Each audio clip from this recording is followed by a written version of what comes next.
Hello, and welcome back to the Nova Blast podcast, where I am making my friends who have never seen the original Digimon anime watch it for the very first time. Yeah, this is Billiam, and I am joined by Nikko, Lexi, and Savannah. We're watching the original show's 4 story arcs in 4 parts, so you can watch along with us if you want. But because I grew up with the original English dub, I'm also making them watch a bunch of episodes in English as well as the original Japanese. So we're going to be taking some time in this episode to talk about the infamous English dub as well as Saban, the company that produced it. During the dub's production, the show's second arc also saw a major shift behind the scenes. So I thought it would be fun if for this episode, I also made all of them watch a few episodes twice, once in English and once in Japanese. This is the only time we're going to do this. So getting back into it, previously on the show, 7 kids have been transported to the digital world, where each of them meet their own companion, a Digimon. During the first 13 episodes, the focus shifts between the characters who all struggle to figure out how to survive in this wild world and possibly make it back home, all while each of their Digimon evolve into bigger and more powerful forms. The kids are stuck on File Island and learn they have to free the Digimon under the reign of the evil Devimon, who was defeated by Angemon, the final Digimon to digivolve belonging to Takaru, the smallest of the children. Angemon sacrifices himself and is reincarnated in an egg to start its life cycle all over again. So what did we think of the last arc, just kind of like getting us back into this world?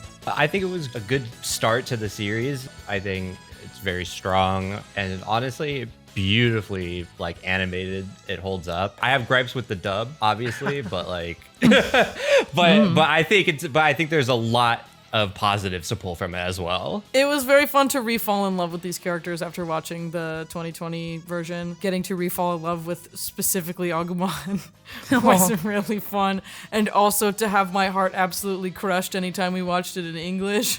Oh man. Oh no. It's a roller coaster for you. As somebody who didn't watch the 2020 version, I was immediately hooked. I'm immediately in love with everybody. It's fun. I'm in it. I'm in it to win it. Yeah, I think the opening of this show is really clean. It introduces you to everyone really well and does make you fall in love with them so quickly. And just some fun Digimon myth busting. Because the first arc is such like a concise story, many people incorrectly claim that the series was only picked up for the first 13 episodes and that it was only ever planned to be 13 episodes, but ended up getting picked up for more. But this is not true at all. Digimon was always planned to be a year-long series. And so going into episode 14, we were kind of left on like a really odd cliffhanger. Like we were just introduced to this old man. Yeah, this guy. Like, who is this guy? Like, he's just this old man who's not a Digimon. I just saw the top of the slide. Who is this man? Exactly. And you can tell that they didn't want to draw another hand. Yeah. He does say to them that he is their ally and tells them that they have to go to the continent of Server. I love the glare that he gives Mimi after she finally says this guy doesn't know anything. It's just like the wise kind of fool, you know? Yeah, he's not a Digimon nor human, which is what is this guy? Thing. He's pixels. It's like an NPC. Yeah, very much so. But like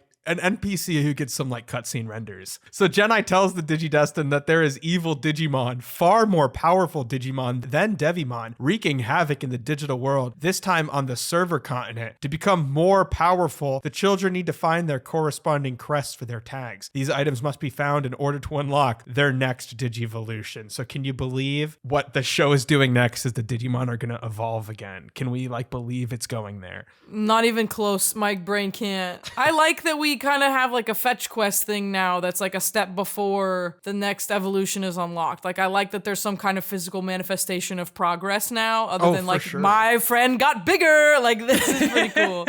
Yeah, they need to unlock it. So Genai, they decide this is somebody they can trust and they're going to build a little raft to get over there. And we all know who has to come and help them build the raft. It's literally everyone, all of their buds. Yeah, I thought that was so sweet. Everyone that they helped, yeah. I thought that was really cute. Yeah, it is very sweet to have them all come out of the woodwork after all of them, like most of them at least, were infected by like a virus that made them evil for a minute. We get this really adorable montage of them building the raft with all of the Digimon using their attacks to help and stuff. And it has this very interesting insert song that I'm not sure appears again. Yes. Oh, 07. Yeah. Try to be free. Try to be.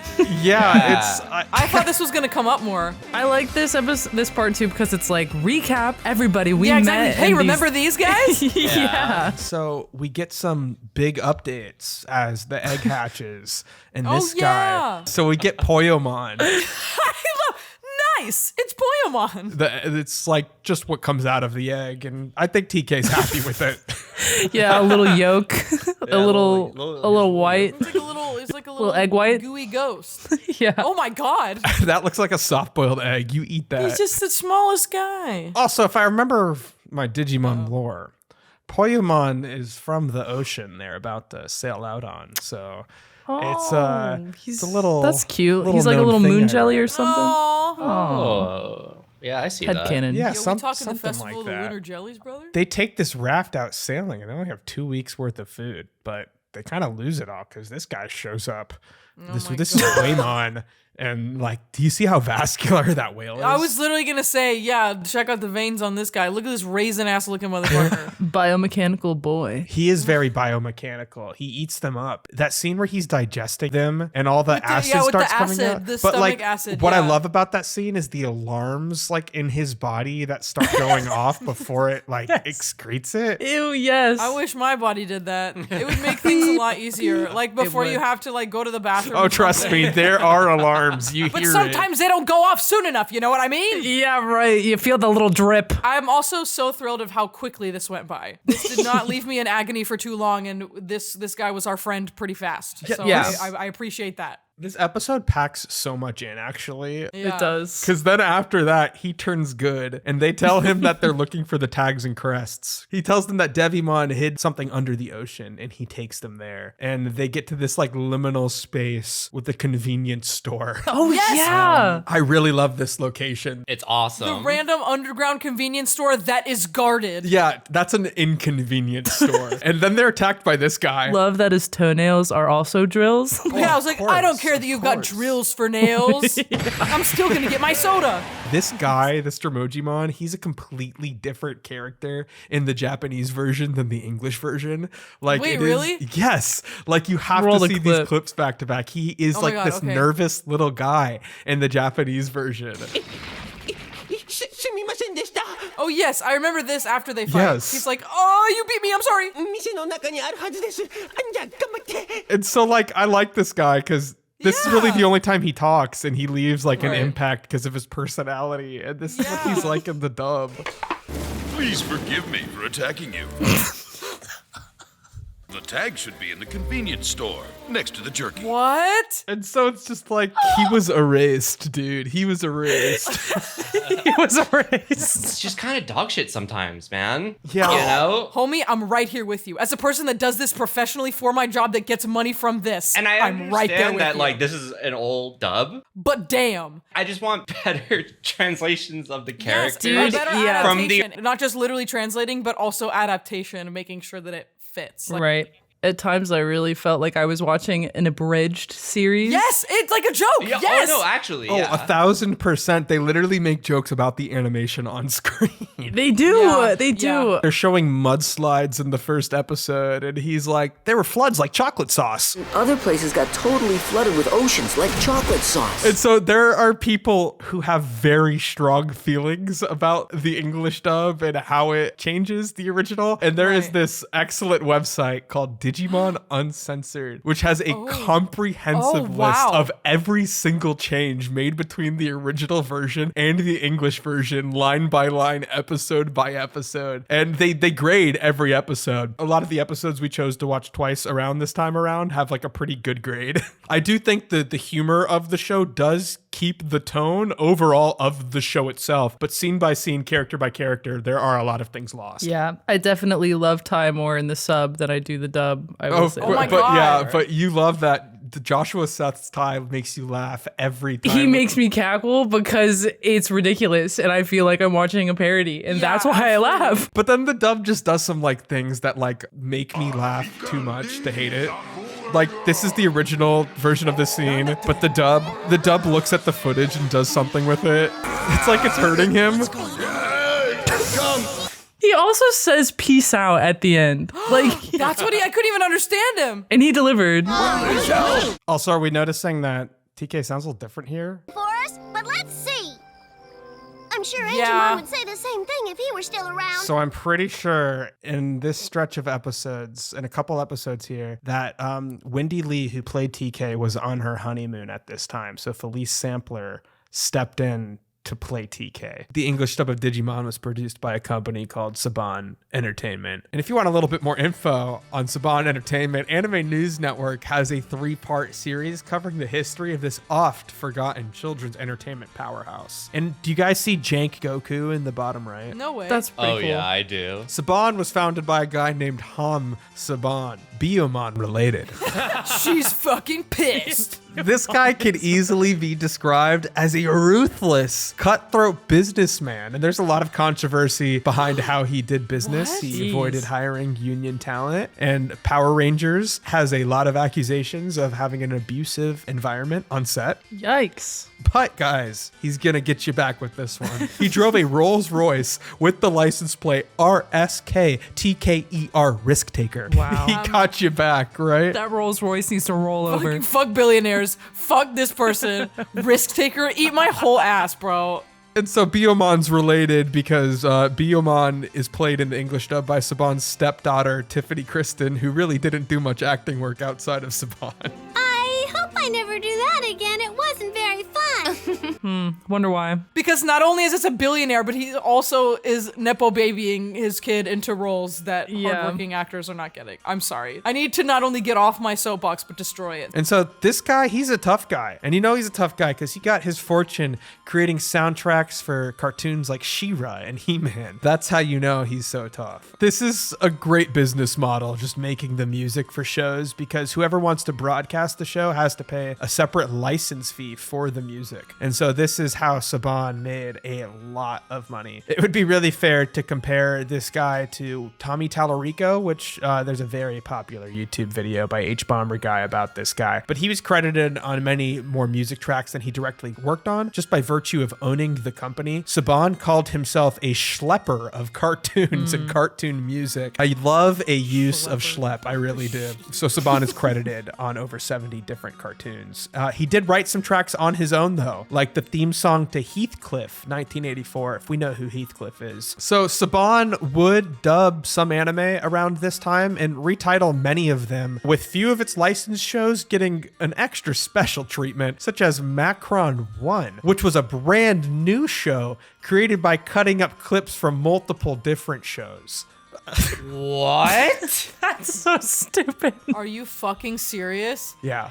Are you fucking serious? They just licensed a bunch of anime and created a new show by cutting it up. He said, I'm a mad genius. I can take all of these pieces and put them together to create something new, slapping it together. But to be fair, in Saban's credit, they were not the first company to employ these kinds of practices. Robotech and Voltron were both created by stringing together multiple anime, but they were different and much less chaotic because typically they would use like a new anime for every season. So like there was still like the comprehensive story of the original show there. You know what I'm saying? It is Yeah. very strange. So weird. A lot of things were made like this back in the day. By the 1990s, Saban dove deep into producing their own cartoons, teaming up with a bunch of companies to create licensed cartoons such as Nintendo and Marvel Comics to create some classic licensed interpretations of these characters because they made the music for things like the Super Mario Brothers Super Show or the X-Men animated series. That means to this day, Nintendo and Marvel have to license the music to get like the Super Mario Brothers show theme song in the Mario Brothers movie, or to reuse the old X-Men theme song in X-Men 97. Wow. He wormed his way in there. Forever royalties. So the company's biggest break would come with the creation of Here It Comes Mighty Morphin Power Rangers. Whoa. Saban would create this show by recycling action footage shot in Japan and splicing it with newly shot footage with American actors, giving this like teen Nick scenes in between the action. But it was like a massive success, like overwhelmingly successful, so much so that that Saban had to collaborate with Toei to create new costumes for the actors and later new footage for additional episodes. These shows would, obviously come and go in Japan. They would begin and end. So they only had so much footage to create Power Rangers from. So they literally paid for more episodes, which is a little kind of unprecedented. So Saban worked together with Fox Kids, the programming block who aired their shows, to create this amazing lineup of Marvel and Japanese superheroes, which would dominate kids programming for years until a rival block would import the biggest monster the world has ever seen. It's Pokemon. Pokemon and Kids WB kind of killed programming in America that was made to be aired on Saturday morning because of how monstrously popular it was. It was pretty crazy. And to this day, I think Pokemon's the biggest media franchise, period, in terms of dollar amount it makes every year. So naturally, Fox Kids would have to pick up Digimon, and they fast-tracked a dub of the show, and it was still running in Japan while it was on, which was also kind of unprecedented that the dub turnaround time would be that quick back then. We'll talk more about the dub's production itself, but Saban would come in and out of Digimon's life because the license rights to the dub would trade a lot of hands. Disney bought the Fox Family Network. Saban Productions went along with it, and the Fox Family Network became ABC Family, now Freeform. And Haim Saban profited personally from the sale $1.6 billion. Excuse me. Oh my God. Risk taker! Yeah, you have to say the B. Risk And taker, speaking of vroom, risk vroom. taking, for you Disney history nerds, this sale is a major reason why Michael Eisner was fired as the CEO of Disney. And then also Haim Saban would refuse to pay taxes on this money for years, choosing to legally fight the IRS. Oh, of course. Yeah, I'm shocked. A risk And taker. you want to know the craziest thing about all of this? Oh, a there's few more? years later, he bought everything from Saban Productions that was sold to Disney for only $53 million. Shut up. Yes. And want to know something crazy? Gets crazier? It gets crazier. He sold Power Rangers alone to Hasbro for over $500 million afterwards. I want to talk about something else. Yeah, let's talk about something else. So now we get to episode 15. I saw the title of this episode. I was like, I wonder what's going to happen in this episode. Yeah, okay, so here's one thing that the English dub has over the Japanese version is they spoil every Digimon everything. appearance. There's another one that says Yeah. something about evolutions. I'm like, I wonder what's going to happen in this one. there's no Yeah. surprise when we're getting a new Digimon. And even it shows the silhouette behind the title of the episode too. Right. Yeah, I imagine that was to entice kids to keep watching. Right. Who's that Pokemon? Yeah, exactly. So they've landed on server, and as soon as they get there, Agumon smells a Koromon village in the distance, but when the group arrives, it's full of Pagumon. Trusting their words of good intention, the children and Digimon rest up in the village. Also, Poyamon digivolves to Tokomon this episode, so he's back, baby. Hell yeah. Oh yeah, with the mouse. Hell yeah. Look at those little teeth. You gotta brush those gums. You gotta Don't brush open your those mouth, gums, boy. Tokomon. The only Digimon with gum disease. You gotta brush your teeth, kids. That's his power. Yeah, gingivitis, his smelly breath. That's his power. That's his power. And let's get the playback on that evolution. Yeah. Everybody applause. Oh, very sweet. See, no, I hate that. Hate this. Hate that. You hate. I love. Love that. I love that. I am a big fan of their little evil eyes. I think Oh, it I is hate like Look at that. No, they look high. I love it because there's no Yeah. question as to whether or not they are fooling these children. Oh yeah, absolutely. Yeah, they're being fooled the whole time. Just this little look. Devimon said it. They're easy to fool. They're children. And so now we're introduced to this guy. This is Etemon. Oh, man. This is the first truly evil ultimate Digimon they've met on their journey. He's at the next level. Okay, and here's what I'm curious about here. So looking at this character design, his face is coming out of this little hood thing he's got going on, and then by the time it gets to his feet, that is his body. So what I want to know what the deal with that both is. Monzaemon and Etemon digivolve from slimy Digimon. Yes. So Numamon evolves into Monzaemon. Yes. Okay. And a similar kind of Digimon evolves into Etemon. So the implication is they're still kind of ugly inside. Okay. I'm there. So there's lore behind the design. I love it. Yes. Okay. And this is Gazimon. This is his little See, I henchman. liked him. I like this guy. This guy's fun. Yeah. Gazimon are cute. They're sassy as fuck. New little fan favorite for me. Who do you think turns into Gazimon? Was it not the little ones, the little guys from before? It's the Pagumon, yeah. You've put it together. Yeah. You've put it together. Yeah, of course. Yeah. She's Pagumon. I think a lot of people say that this arc is much sillier than the last one solely because Etemon is much sillier than Devimon. Absolutely. He is such a goofy Yes. villain. But I Yeah. don't think that's like true for like the story arc, you know? Like the tone of the first arc is still very like Alice in Wonderland kind of goofy. But I also like that he's a silly villain because I think a lot of the conflict from this arc comes from the characters, mostly Tai, rather than like the villain. And so they're truly outmatched with this guy. He can digivolve them. True, that's pretty OP. Yeah. To be able to just go, oh, you've reached the next level? No, you didn't. Yeah, it's cheap as fuck. And like he literally, when he shows up in this episode to confront the children, Braveheart, the insert song that plays during the evolution, like cuts off when he shows up. They gotta learn the hard way what you Hell already yeah. know. They can't be messing with the Royal One. I expect my plans to be followed. He's a little Elvis.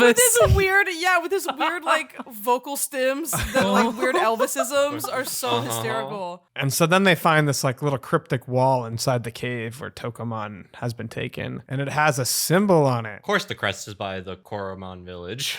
Yeah, Right. Tai's crest by the Koromon village. The symbol on Makes the wall sense. shrinks down, goes inside his little tag on his necklace. Pretty swagged out. Makes sense. So now we're at episode 16. The show. Spoiler alert with the show. title, The Arrival of Skull Greymon. This was tough. This episode was tough. A lot happens. So having found the first crest, Tai pushes Agumon to digivolve. However, Tai's aggressive treatment doesn't help his Digimon in the long run. Shocker. But guess what? Joe's tag picks up his crest location at a coliseum with a soccer field in the middle. And I love this location so much. It's so good. It's so good. Yeah, I'm picturing Greymons playing against each other. They have to be that big, They you do know? have to be that big. And I love the modernization too with the screen on it. I think it's just like, I love how like a lot of the relics from the real world. Yeah, it has a Jumbotron in the Yeah. Coliseum. Yeah, it's out of place and out of time. It doesn't belong anywhere. Yeah. Like it's a really cool set piece, I think. And so speaking of another Greymon, you know what happens. Another Greymon shows It's up. interesting that they have this flashback. Sora has this goalie flashback, and then they come across the Coliseum and it's a soccer field, which is like, I don't know. There's something about the digital world getting inside their heads. Yeah, it's like molding to their real life experiences.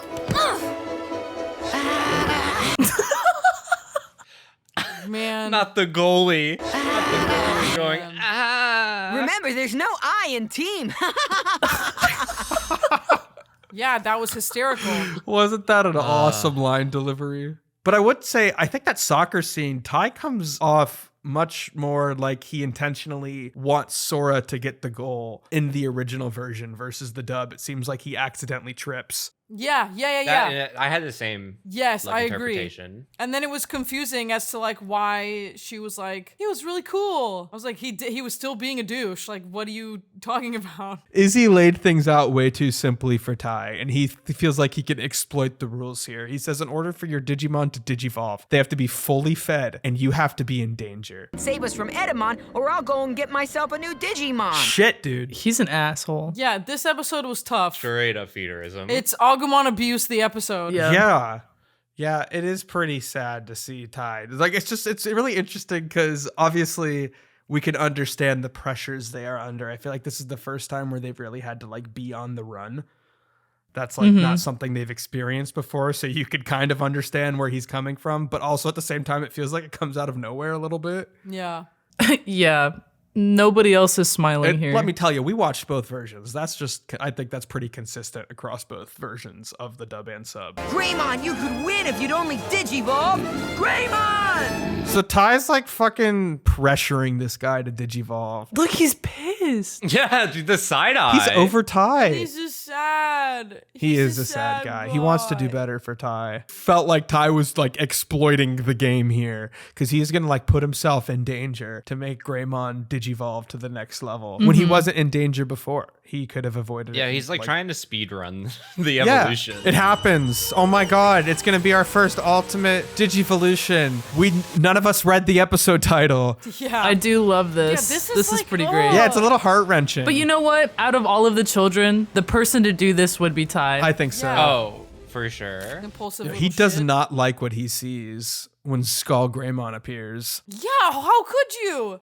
What do we think of this guy? I like his design to terrify children. The weird cannon on the back. Yeah, I couldn't tell what the torpedo was made Oh, out of. I was like, yeah. is that like my Agumon? Greymon / Agumon's body? Yeah, I was like, ugh. It's freaky. It is freaky, especially when you can't really see it. I was like, oh my god, I don't like that it looks like this giant skeleton is like ripped out of a small, tiny dinosaur body. And like the stitched on horn, I don't know why that makes me feel so uncomfortable. Oh yeah.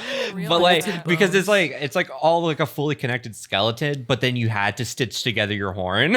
I don't know. It weirds me out. This is a Yeah. callback to the V-Pets. Overfeeding can be a care mistake in the V-Pets, and Skull Greymon requires care mistakes to evolve, and something they've been told by Jedi is they have to take care of their Digimon better, basically, to have them evolve the correct way. So Ty's made some care mistakes here. This is his V-Pet experience. So moving on to episode 17, the Crest of Sincerity. Jedi encourages the children to continue their quests for the crest. So the kids are walking through the desert, and all of a sudden a cruise ship shows up after they see a big cactus, which turns out to be a mirage. They were getting no shade. So even though that there's all these sailor Numamon on this ship, they decide to get on for some reprieve from the desert. Yeah, this chilling scene's pretty great. All by the pool. Who's creeping? Yeah, who's peeping? Were you guys fooled by this guy for a second? I was just confused. I was like, what is this random human man? Who is this man? Yeah, exactly. Who is this man? But even worse than Jedi, because at least he looks like a little creepy critter. This is just a guy. He wants to know who Yeah, you right. are. Look at him. Has his binocs up. Time for me to get started. They'll never. That voice line. Started. Time for me to get started. Digimon! My cockadoodle-doo will blow out your eardrums. Ooh. See, that's tough. See, I always thought it was Kakatorimon, not Kakatrimon.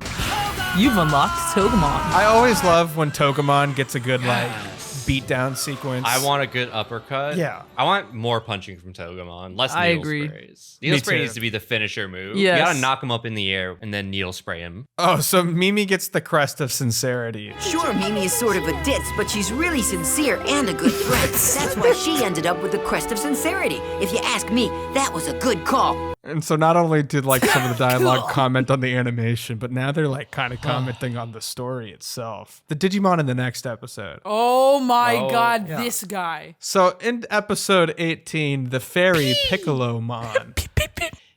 Yeah. So the chosen children train under Piccolomon, a pixie Digimon who knows what's up. Is this guy a ultimate? Yes, this level guy is an Digimon? ultimate level Digimon. Yamano and Izzy search for their crests nearby, while Agumon and Tai are sent on this like spiritual journey to mend their fears of digivolving. Because of course Tai would be afraid of digivolving after Skull Greymon. So Taichi and Agumon go to this like little spiritual realm to get over their fears. Obviously the music is a callback to the little 1999 short film with Bolero, the Spanish classical track playing, which we're going to talk about in a mini episode following this, which you can see early right now for free by joining our Patreon once again as a free member. So check that out. That preceded the anime. So it's like kind of putting the anime back in that world a little bit during this scene, which I really like. I also really like that Agumon, he has a bigger arc to go through than all the other guys. Like, we're hyper focusing on him. Oh, absolutely. I wasn't expecting this show to like give me a little guy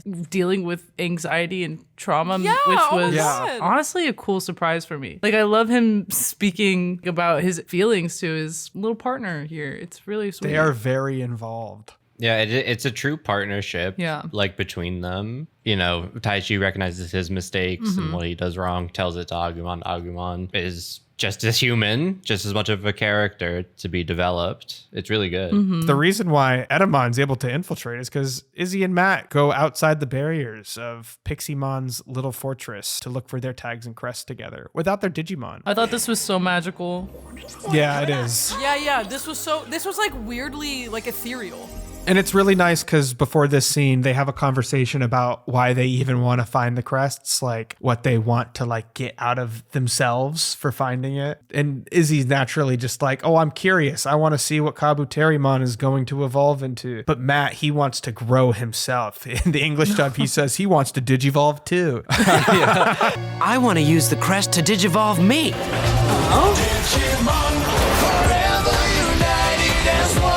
I love Matt. God, he's so good. I love all of them. I really Sure. I'm saying like, oh, I love this one character, and then we talk about the next one. I'm like, oh, I love that guy. I love this one character. And it is nice that, especially for a kid's show, that the characters can at times just come out and say what they're feeling to each other. Because saying like, I want to personally grow, that's like a personal thing to admit to somebody. And I feel like toward the beginning of the series, Matt definitely wouldn't have shared something like that or even like asked, you know? Yeah, for sure. You would be way more reserved after the first arc, and they've left File Island. He's a lot more open with them, and also you can already see the effects that Gabumon has had on Matt, but because of how he's acting in this episode. And I like that they choose to not wake up their Digimon and to go out and do this themselves, because you know they're not like dependent on them totally. They help each other out. Episode 19, The Prisoner of the Pyramid, which is the dub title. Continuing on their journey, TK finds his crest and Izzy hacks into Etemon's dark network, learning that the digital world is linked to their world. They start the fear if you die in the game, you die in real life. They travel to the center of a pyramid to retrieve Sora's crest and reach the guy who sent them an email, telling them all of Etemon's secrets, saying he's trapped away. Elephant in the room? Yeah, that one on top, the one of Matt on top especially was one that really got me. That one really got me. This episode is pretty notable for being one that, Naoi Masahiro served as the animation director and keyframe artist on. She did for about 7 episodes. And you can always tell when it's one of his. Like the one of Sora on the bottom, not bad. That's possible. That's acceptable. Right. The one of Matt is not. Oh man, And boy, did seeing my it from a God. different angle. I viscerally remember watching this like as a teenager and recognizing that different people drew different episodes for the first time. I looked like that makes after I realized. Look, that email address is from a web domain in our world. I've logged on to it 1,000 times. Dead ass? Dead ass? Are you okay? Have What have you? you seen on the internet, child? Oh my god, www.as#4DFJA9Z I've logged on to it 1,000 times. You whimper more than my puppy. You whimper more than my puppy. Yeah, Ty loves you blank more than my blank. His attitude here is kind of fun because I think this is like they think that they're living in this fake world. And so Ty thinks once again he can exploit the rules. And this comes right before like a major existential crash down. Hey, check it out. You can see right through this wall. Whoa, what happened there? Yeah, who's that? Was not Ty. That's TK. And so they've been lured into Etemon's lair by this Digimon that he has held captive called Datamon. And he says, I can help you defeat Etemon and his evil dark network. Oh, this guy. What do we think? Filthy liar. I wanted to a trust liar. him. I really did. I wanted to trust him. But it was when they were like, then you can help us do this. And he was like, yeah, sure. I was like, no, this is going to go very poorly. He's kind of Yeah. freaky. What I'm assuming is his brain under the glass that is also like Yeah, augmented. like his microchip for brain. sure. Yeah. Getting toward the end of the arc here, and it comes back to the beginning of them trusting the Pagumon. And they've usually had a pretty good track record of the Digimon they've chosen to trust. Have they? Yeah, of course they have. They trust everybody, I feel like. Not if they're attacking them. Usually when they have a black gear, they don't have time to even decide if they trust them. They're just getting attacked, you know? You think by now they learned to trust no one? See? Billiam, over here. Matt. I'm coming. Well, so much for no. What? What? What? Billiam, over here. Matt. I'm coming. Well, so much. There's multiple things wrong with this. How old are you? I'm 4 years old. You are the youngest person ever. Obviously, it doesn't match anything on screen. Saying Billiam over here, I'm coming. That's a child. Is this supposed to be Sora? Okay, yeah, because the next shot is Sora. I have a theory. A game theory. Nobody was watching over this shit. Somebody snuck their kid in here and gave them an inconsequential line where they wouldn't have to delete anybody else's dialogue, because it does make sense sequentially for what comes next here. Sorry, I'm doing fucking forensics work on this. Like, let's play it back. Billiam, over here! Matt. Huh? I'm coming! Well, so much So for Sora no tells Billiam she's coming. fighting. Boom, she's right there. Billiam! Nobody knows who that is. Nobody knows why it's there. It's never been cut from the English dub, and it's just there forever. It's a mystery. So this is the most recent Blu-ray release from last year. It still has it. If you know somebody who knows that kid, let us know. So here's the moment where Ty's brain breaks. There's an electric fence here, and he thinks it doesn't matter if he gets electrified because they're just in a video game. But Izzy breaks the news to him. Our digital selves are directly linked with our other selves back home. You need to be a lot more careful. It's like, wait a minute, I die in the game, I die in real life? Oh, you didn't say I die in the game, I die in real life. Oh! So here we are at episode 20, The Earthquake of Metal Greymon. Way to spoil it, dub title. Way to spoil it, seriously. splash screen at the beginning of the original Japanese version. No surprises here. These kids, they trusted this Digimon, and now Sora and Piomon have been taken prisoner by Datamon. The children decide that they must split up in order to defeat both Datamon and Etemon. Come on, Izzy, let's move out. Roger. He forgot his name. We'll be back. That's honestly a fantastic joke. And so Tai Chi in this episode, he has to go back to the fence that will electrocute him and kill him in real life. And no one else except for Agumon offers to go first. And Tai Chi's like, this is one of those things where, I won't be a man if I don't do it. I'll be a big fucking pussy if I don't do it, man. They're gonna make fun of me. Oh my god. And so Tai Chi has to put his hand through the electric fence and believe it will not kill him, because that is what Izzy told him. And it doesn't. And when he does this act of courage, his crest starts to glow and he goes in to rescue Sora. Whoa, Etemon's not dead. He comes out as a big black ball of wires. He's at the top of it. He's tangled in it. You just gotta untangle And he's like yourself. slightly buffer. Oh yeah, he's juicing. All these wires are going right into his veins. Yeah. Right. He's just like a Barbie cake. I can digivolve! Whoa, he could digivolve? Okay, this honestly is pretty sick because it's 3D. Yeah, it's pretty hype. What do we think of these renders though? I was like, whoa! Let's go. It looks like PS2. Oh hell yeah. Yes, the wing! He's got fucking hair now. And so we know what he's got, right? We know what sure, he's got. I was gonna we say. know. We sure We do know how he's gonna defeat Etemon already, don't we? Yeah, we do. Yes. Yeah. You know it, I know it. Show Everybody it to in me, the please. world, the Digi world knows it. It's titty cannons. Titty cannon. Let's go! Show it to me. His titty cannons defeat Etemon. Defeating Etemon. It's crazy. It's like opening a rift in reality. Whoa. There he goes. What happened to them? That's just TK.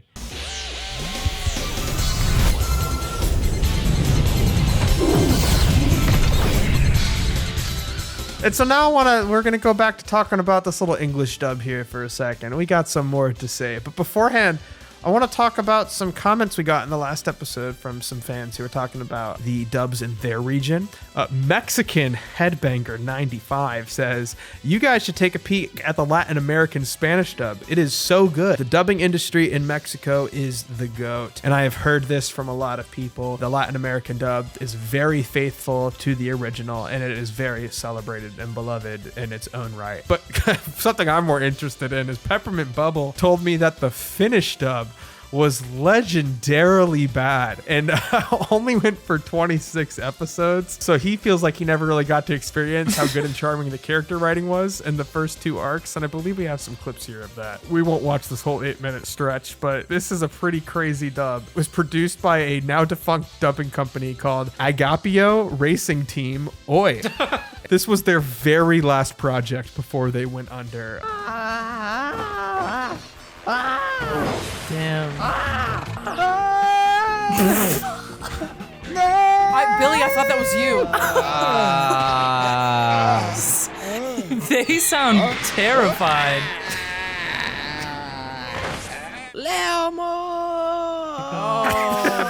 It's just them screaming. Lexi, who would you rather have? English dub Agumon or Finnish dub Agumon? Pystynyt muuttumaan yksin. En, ellette olisi tulleet. What?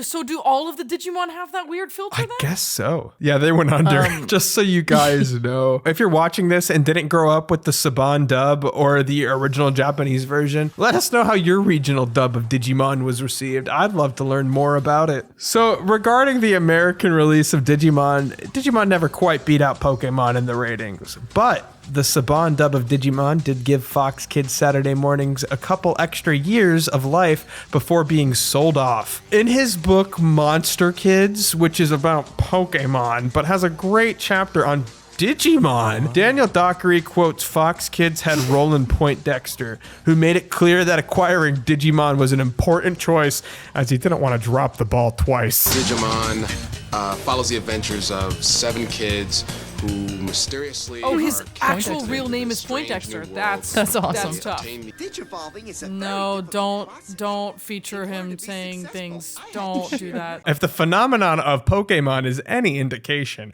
Digimon is a sure hit. If only it were that easy, guys. There are some similarities between Pokemon and Digimon. Well, he's fucking Shellmon. He's Shellmon. So Saban did make a title change for Digimon Adventure, changing it to Digimon Digital Monsters. But besides the music, Digimon would be one of Saban's most unchanged shows. I do think the Saban dub is much lesser for not having the original music, but it did not prevent kids from falling in love with the Digimon's story. It remained unchanged a lot for 2 primary reasons. First, according to the English dub director Jeff Nimoy, there was an approval process, of course, through Bandai and Toei, so they went through them from the beginning. Nimoy even suggested later on Americanizing the show even more by making the characters from America, but it was Bandai and Toei who approved the Americanized nicknames of the characters and chose to keep all reference to the characters being from Japan, actually. So there's oversight from the beginning. And Saban didn't push back against Toei at all, largely because of the pace of production. Unlike Pokemon, whose dub came nearly a year and a half after its Japanese debut, Digimon was airing months after it aired in Japan, chasing Pokemon's coattails. It was in Saban's interest to get the episodes out as quickly as possible, making story changes harder to implement. So thank Pikachu for a halfway decent Digimon dub, because I really think there's a world where Saban cut these 3 different shows together to make one brand new show. And I think that would be pretty... I might just do that on my own time. You should. So a lot of the dub's minor cutting has to do with structuring the show for standard American broadcast placements for commercials. There's a lot of awkward moments where the series, like the show just kind of fades out and then it fades back in and the scene repeats itself, but with like a new line delivery. Pretty silly. The biggest change obviously is the music for the dub. I love the English Digimon theme personally. I know people say it's horrible, but on its own, I think it's pretty cool. It's a little techno riff. I think the instrumental's better than the vocal version. But Butterfly is irreplaceable, so when you have to compare the two, it is not good. It's tough, yeah. Mm-hmm. Yes. Yeah, and Braveheart for the evolutions is also... It's so good. But the dub will get its own insert songs to replace Braveheart. Oh, boy. And the theme song, but it's not until the next arc. And I will admit, I think they're earworms. I sing them all the time. Yeah, he does. As I said before, though, I really do love the orchestral soundtrack of the dub. Obviously, I think the original version typically finds a better tonal complement with the scenes, with the original music. But the English version is triumphant. That's the best part about it. I think they should bring it back. I not for like a show necessarily, but for like marketing purposes. Like, why aren't English fans being marketed to with this theme song? Obviously, they'd have to license the song to use it. Mm-hmm. But come on. That's probably the answer. So as I told you guys, the Etemon arc is a big moment for the dub. So Faye Valentine voice actress Wendy Lee, who plays TK, was the series voice director until she went on her honeymoon, sometimes around episode 14. And shortly after, first-time voice director Jeff Nimoy would take over. And it makes sense why such a strange dubbing error like the one that occurred in episode 19 could occur, because they had a lot of changeover at this time for who was over overseeing quality assurance. And when asked about it, Jeff Nimoy said this, LOL. Well, I'm going to chalk this one up to the show having too many directors and producers at this time, and that one fell through the cracks. There were no less than 4 different directors when I started working on Digimon, so who knows who was doing any quality control for that episode. And so this was the transitional period where Jeff Nimoy became the Digimon voice director, and he would continue doing this work for many seasons. And he would go on to do Naruto too. Whoa. The English dub. Can you believe it? At its beginnings. In terms of the direction handed down to him from Saban, they really just wanted to make the show as funny as possible. And they really wanted it to be a young, hip show on Saturday morning. I mean, hey, that lends itself to like feeling like it's a parody. Yes, big time. I do laugh a lot from watching it. Like, it does pull those like emotions out of me, and I don't hate it all the time. No, I don't hate it all the time either. No. You want that seriousness sometimes because you can see it in the animation, and it doesn't ring true to what's being shown. Finishing out, moving on to our last episode. We have episode 21, Home Away from Home, the dub title. So after being sucked into a rift, Tai and Koromon find themselves in Tai's hometown in Japan, in the real world. And the two head to Tai's house, where Kari, his sister, seems to recognize Koromon. Taichi doesn't know how to get back to the digital world when his friends send him a message asking for help, and he starts to question if he truly wants to go back. It's summer. Things seem pretty nice. I love this episode. I do too. I think this is so an good. excellent episode, and the animation change really makes it feel all strange and makes you question the barriers of reality that they were just discussing in the previous few episodes. Mm-hmm. Is this the dream? Is the digital world the dream? I like the Japanese version of this episode so much better. Big like, time. Absolutely. Some of them are fine, like, you know, comparing and contrasting, like, whatever. The other one's funny, whatever. This one, like, did not hit nearly as hard. 100% agree on that. I think this is one where they dropped the ball in the dub. This is such a strange, eerie episode in the original Japanese. Yeah, absolutely. Yes. It's creepy when Taiji's like chilling, like he turns on the AC and he's like, I can finally chill. Yeah. And it's like, I don't know, it's just so It's still off-putting. unsettling, yeah. Oh, and there was some great sound design here in the original Japanese. Like, that is totally lost here. Like, it goes beyond just like small dialogue changes. It's the entire atmosphere has changed. The English dub makes this more confusing, but it is kind of Narnia rules where time passes so quickly in the digital world, but no time passes at all in the real world. And the dub makes it confusing because he says we went back in time, which is not a line of dialogue in the original version. Well, maybe that's where we met. But you've never been to DigiWorld, have you? See, even the zoom in on her is like off-putting in the sub. What's wrong? Yeah. Uh-oh. Him on the toilet is so satisfying. Like Oh my Koromon, God. you know, like when you lift him up, there's gonna be a big suction sound. But not in the English, because No, he didn't poop on the table in English because obviously that's too much for children. In America, they can't handle poop. She's like, I peed my undies and Ty washed them. I was like, oh my 私 god. も前よくおねしょしてたの。そんな時よくお兄ちゃんに助けてもらって。And I slipped and fell in a pig pen. The kids were laughing at me till Ty jumped in. The stakes feel way lighter. Yes, it is a way lighter stakes. Like It's way more chill. my older brother doesn't want my parents to know I wet the bed is like very much a caretaker. Like she depends on him almost too much, which is why she wants him to stay so bad too. This being like a sequel episode to the prequel film is also really interesting because it's just interesting to see this location visited again. Ty being on like a different stage of his adventure and not remembering anything from the time back then, but Kari remembering everything somehow. Because she just doesn't want him to leave so badly. Yeah, it's so much more hard hitting. It's devastating in the Japanese. Yeah, like there's emotion to it. I think it's Agumon. Him just going bye-bye. Oh my god, that hurts my soul. My heart is shattered into a million pieces hearing that. This is like goodbye chow music. Yeah. And it feels like Ty actually loves his sister, which I think is needed. Yeah, absolutely. Yeah. And him just flying up there like Atlantis. Yeah, like neither of them saying bye to each other like in the English. I'm like, it's devastating. Yeah, the music too. It's completely different. Yeah, it's not sad. It's like, it's just a fight. I'm needed in DigiWorld. Yeah, commercial break right in the middle of that moment. Also horrible. Lunchables Mega Pack. 2 deep dish pizzas with a ton of toppings and a full-size cola.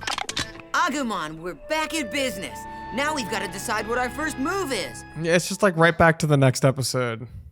Like Agumon literally asked him, like, "Is this truly like what you want? Are you chill? I'm checking in with my buddy here." Yeah. Like, are you sure that you thought this through? And he's like, yeah. It is a very significant downgrade. Oh, it is big time, big time. The dub is always going to be rated lower, in my opinion. But this is the biggest difference. For these, even though I have like a lot of positive things to say about the dub. Oh, for sure.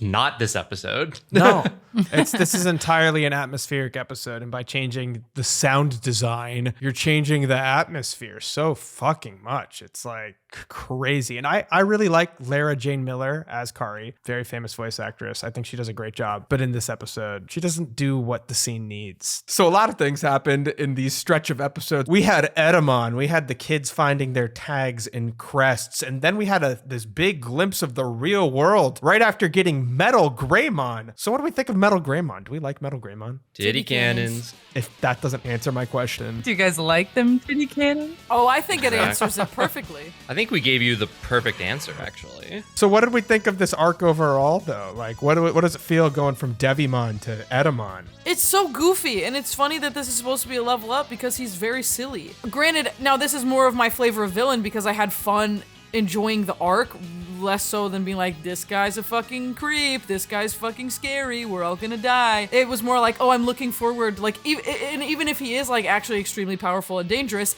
I'm still having fun because he's a goober. Absolutely, I love him. Yeah, he's very goofball energy. It's such literally goofball, turned into a goofball at the end there. I'll say that. Oh my God. You're so right. Like all hooked up to the internet. That'll do it. Yeah. True. If you too much internet, you become a goofball, guys. Speaking from experience, Everybody here. sweating. We're all sweating. We don't know who you're talking to. I kind of like sense the villain's a little less dramatic. There seems to be more like interpersonal drama this time around amongst the gang. Like the character dynamics and their own like growth, mainly Tai, obviously. So you can't have a Devimon level scary threat with them also dealing with their own personal problems. It's too much for a 20-minute episode. I did miss the other kids though a lot during this little stretch. Yeah, I wanted more Mimi and Palmon and Joe and Gomamon dynamics. The show aired weekly, so even though we didn't get some Joe and Mimi episodes this time around, coming immediately up, we're getting some. Well earned. Excellent. This is only broken up this way because we're doing a podcast. So we learned that time's pretty still in the real world, and Tai Chi's now going back to the digital world. So who knows how long it's been and what he's gonna find now that he's there. Oh yeah, is there a time that's skip in the true. digital world? Somebody may have become like a princess or a queen. I can't tell you who. Oh yeah. You won't be able to guess either. It's Joe! Joe and Gomamon are gonna rule with an iron fist. And just a reminder, if you guys want to see our discussion about the Digimon short film, that's currently up on our Patreon right now for free. You do not have to pay to see it, and it will be out on YouTube in a couple weeks with all of the silly little edits and stuff, so stay tuned for that. But if you want to see what we have to say right now, you can go do that. Thank you guys so much. I've been Billy. I've been Nikko. I've been Lexi. And I've been Savannah. See ya. Bye. Oh.